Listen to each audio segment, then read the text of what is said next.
Selamat pagi teman-teman, dan di video kali ini saya ingin memberikan komentar tentang hal yang sering terjadi belakangan ini di kalangan pelajar, yaitu dalam hal tawuran. Beberapa kepala daerah sudah memberikan atau sudah membuat solusi bagaimana penanganan terhadap anak-anak yang sering melakukan tawuran tersebut.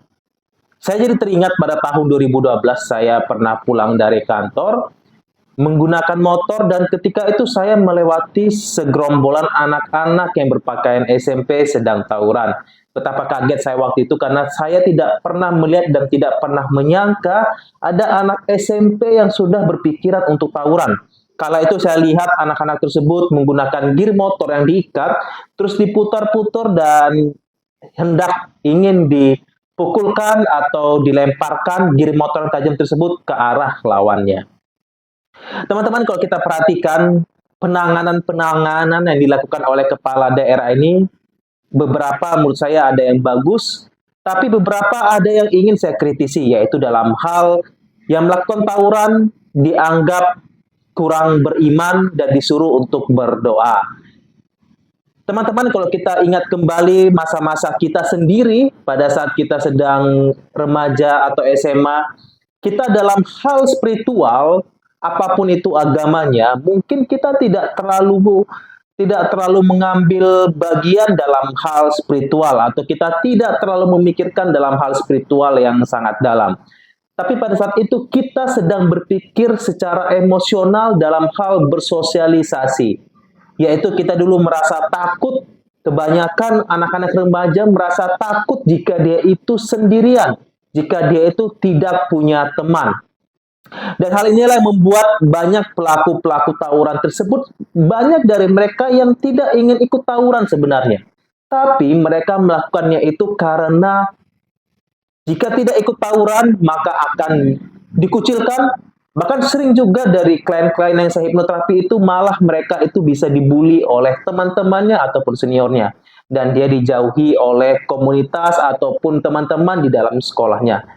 Dan tentu itu adalah hal yang sangat menakutkan bagi sebagian besar remaja.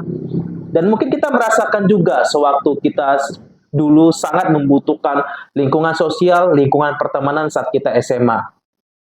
Jadi teman-teman, salah satunya yang ingin saya sampaikan adalah program kerja yang dibuat oleh Kang Deddy Mulyadi juga itu bagus dengan membuat atau di dalam barak militer yang bermasalah-bermasalah tersebut dimasukkan ke dalam barak militer selama beberapa bulan.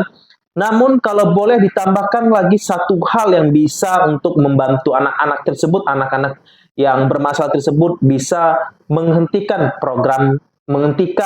keinginan untuk tawuran, yaitu memanggil ex preman atau ex yang dulu pernah melakukan tawuran untuk bisa berbicara di hadapan mereka.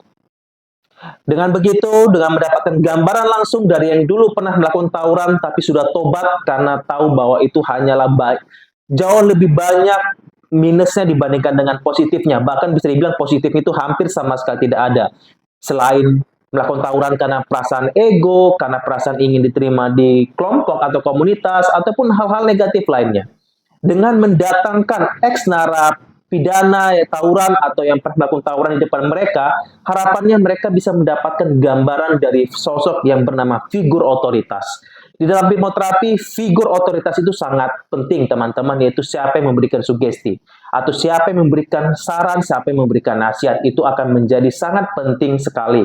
Dan ketika yang memberikan saran atau nasihat tersebut adalah orang yang sudah pernah melakukan tawuran dan sudah bertobat atau insaf, maka itu akan sangat baik buat si anak-anak bermasalah tersebut. Ada pepatah yang mengatakan, terkadang untuk mencegah anak masuk jurang, kita butuh suara dari orang yang telah pernah jatuh ke dalam jurang untuk bisa menyadarkan mereka. Dengan begitu, dimasukkan ke dalam barak militer selama beberapa bulan, dan juga didatangkan orang yang sudah insaf dari tawuran tersebut akan sangat baik dalam penanganan anak-anak bermasalah tersebut.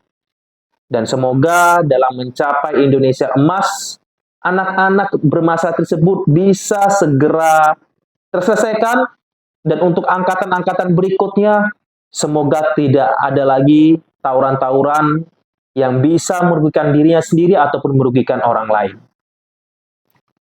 Dan kemudian, tawuran itu bukan selalu tentang masalah moral anak yang rendah atau mungkin moralnya bermasalah, tapi bisa jadi juga kegagalan sistem pendidikan kita yang selalu atau yang lebih mengedepankan kepada akademis atau disiplin. Sedangkan anak-anak, apalagi yang zaman sekarang, itu akan sangat efektif jika dibuka ruang untuk berdiskusi, ruang untuk berdialog, untuk mengelola emosinya tersebut.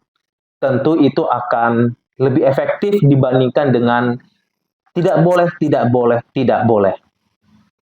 Dan dari sekian banyak anak-anak remaja yang saya hipnoterapi, yang paling sering saya dengar dari mereka adalah mereka sebenarnya takut untuk tawuran.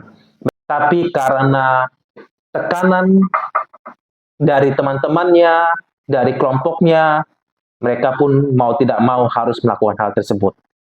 Sekian dari saya, semoga video ini bisa menambah wawasan kita semua.